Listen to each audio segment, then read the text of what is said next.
ഗർഭകാലത്തെ NT സ്കാനും double marker ടെസ്റ്റും എന്തിനാണ് ചെയ്യുന്നത്? പലരുടെയും സംശയമാണ്. ഇത് വളരെ ചുരുക്കത്തിൽ ലളിതമായി പറയാം. ആദ്യത്തേത് NT സ്കാൻ.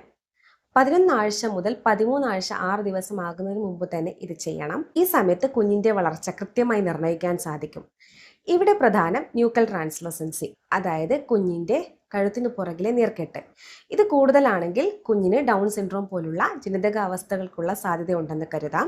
മാത്രമല്ല, കുഞ്ഞിന്റെ മുക്കിന്റെ എല്ല്, ഹൃദയം, കൈകാലുകൾ, ആന്തരിക അവയവങ്ങളുടെ ആദ്യഘട്ട വളർച്ചയും ഈ സ്കാനിൽ വിലയിരുത്തുന്നു. ഇതോടൊപ്പം തന്നെ ചെയ്യുന്ന രക്തപരിശോധനയാണ് ഡബിൾ മാർക്കർ ടെസ്റ്റ്.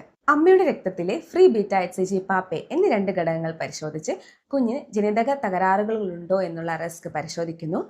NT സ്കാനും ഡബിൾ മാർക്കർ ടെസ്റ്റും ചേർത്ത് വെക്കുമ്പോൾ കുഞ്ഞിനുള്ള റിസ്ക് അസസ്മെന്റ് 90% കൃത്യമാകും. ചുരുക്കത്തിൽ, സുരക്ഷിതമായ ഗർഭകാലത്തിന് ആദ്യത്തെ 3 മാസത്തിനുള്ളിൽ ഈ 2 പരിശോധനകളും ചെയ്യുന്നത് വളരെ നല്ലതാണ്.